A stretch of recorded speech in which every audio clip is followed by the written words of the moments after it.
महाराष्ट्र में पीएम मोदी ने की लखपति दीदियों से बातचीत। लखपति दीदी अभियान से सशक्त हो रहे परिवार और गांव। छत्तीसगढ़ में अमित शाह ने एनसीबी का किया उद्घाटन। मादक पदार्थों के परिदृश्य पर की समीक्षा बैठक। पंजाब पहुंचे आम आदमी पार्टी नेता मनीष सिसोदिया। सीएम भगवंत मान से की मुलाकात। जम्मू कश्मीर में उमर अब्दुल्ला ने अमित शाह के बयान पर जताया आभार। शाह ने घोषणा पत्र में केवल एक बिंदु का किया जिक्र। नमस्कार, आज की खबर में आपका स्वागत है। मैं हूं आपके साथ शिखा मेहरोत्रा। शुरुआत करते हैं आज की बड़ी खबरों की। महाराष्ट्र के जलगांव में पीएम नरेंद्र मोदी ने लखपति दीदी सम्मेलन के दौरान महिलाओं से बातचीत की।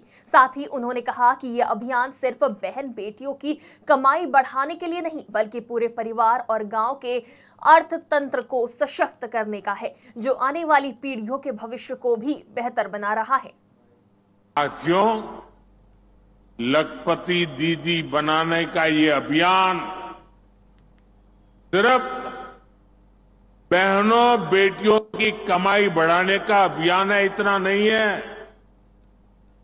ये पूरे परिवार को, आने वाली पीढ़ियों को सशक्त करने का एक महाअभियान है। ये गांव के पूरे अर्थतंत्र को बदल रही है।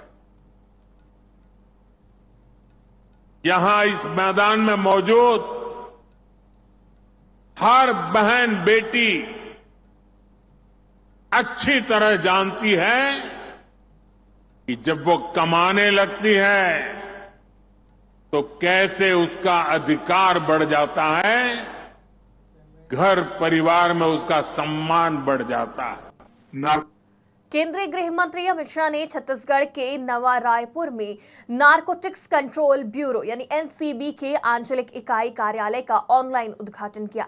बता दें कि शाह ने मादक पदार्थों के परिदृश्य पर समीक्षा बैठक की अध्यक्षता भी की और कहा कि मुझे विश्वास है कि ये जोनल कार्यालय नारकोटिक्स नियंत्रण में महत्वपूर्ण भूमिका निभाएगा। इस अवसर पर छत्तीसगढ़ के सीएम विष्णुदेव साय, केंद्रीय गृह राज्य मंत्री नित्यानंद राय सहित अनेक गणमान्य व्यक्ति उपस्थित रहे।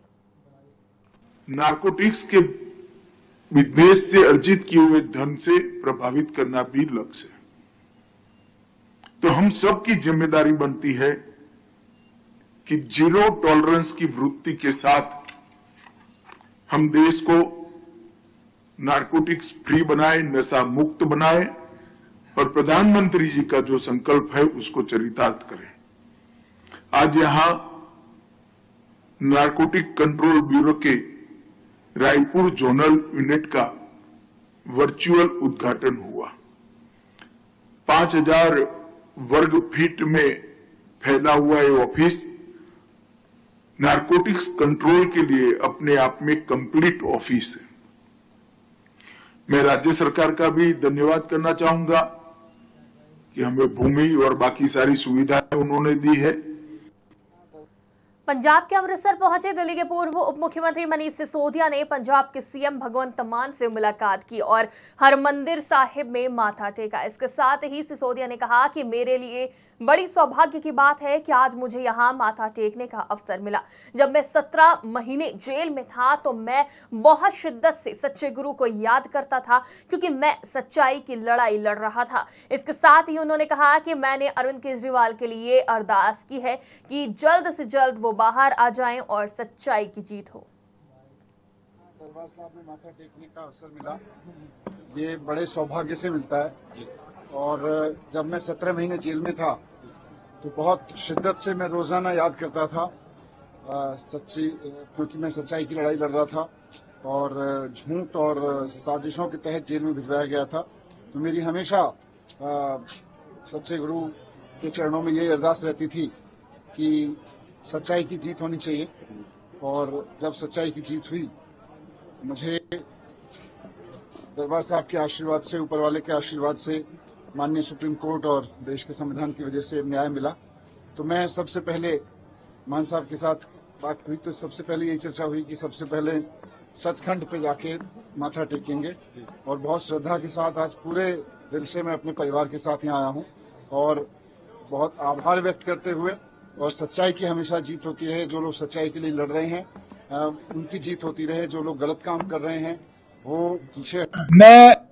केंद्रीय गृह मंत्री अमित शाह के बयान पर जम्मू कश्मीर नेशनल कॉन्फ्रेंस के नेता उमर अब्दुल्ला ने कहा कि उन्होंने गृह मंत्री का धन्यवाद किया, लेकिन अफसोस जताया कि शाह ने केवल एक ही बिंदु का जिक्र किया और घोषणा पत्र में ना मौजूद मुद्दों की बात की, जैसे नाम बदलने का सवाल। साथ ही अब्दुल्ला ने कहा कि उन्होंने अपने घोषणा पत्र को दोबारा पढ़ा, लेकिन उन मुद्दों का कोई जिक्र नहीं मिला। मैं दिल की गहराइयों से होम मिनिस्टर साहब का शुक्रगुजार हूं कि उन्होंने हमारे मैनिफेस्टो का जिक्र किया। नहीं तो कहाँ हम छोटे मतलब दर्जे की एक तंजीम इस मुल्क के एक दूर दराज कोने में इलेक्शन लड़ते हुए हमारा मंशूर हिंदुस्तान के होम मिनिस्टर को नजर आए, ये बहुत बड़ी बात है। मैं तो बहुत शुक्रगुजार हूं कि उन्होंने जब हमारे मंशूर का नोटिस लिया तो उन्होंने मजबूर किया उन लोगों को जो आज तक हमारा मंशूर पढ़ने के लिए तैयार नहीं थे, उन्होंने भी हमारा मंशूर पढ़ा। अफसोस की बात यह है कि होम मिनिस्टर साहब को हमारे मंशूर में एक ही पैराग्राफ नजर आया और कुछ ऐसी बातें भी होम मिनिस्टर साहब ने की जो हमारे मंशूर में कहीं है ही नहीं, जिस तरह नाम बदलने की बात। मैंने होम मिनिस्टर साहब के इस ट्वीट के बाद अपना मंशूर दोबारा पढ़ा कि कहीं वो बात मुझसे रह न गई हो, लेकिन वो बात हमने कहीं अपने मंशूर में की नहीं। लेकिन इसके बावजूद मैं होम मिनिस्टर साहब का शुक्रगुजार हूं कि उन्होंने हमारे मैनिफेस्टो को पढ़ा। बिहार जन सुराज प्रमुख प्रशांत किशोर ने घोषणा की है कि 2025 में उनकी पार्टी 243 सीटों पर चुनाव लड़ेगी और 40 सीटों पर महिलाओं को प्रमुख भूमिका में लाया जाएगा। साथ ही उन्होंने 2030 तक 70 से 80 महिलाओं को जन सुराज से नेत्री बनाने का भी वादा किया। किशोर ने कहा कि महिलाओं को आर्थिक आजादी मिलने तक उनकी बराबरी की भागीदारी संभव नहीं है और 2025 में सरकार बनने पर बिहार से नौकरी के लिए मजबूरी में बाहर जाने की स्थिति नहीं होगी।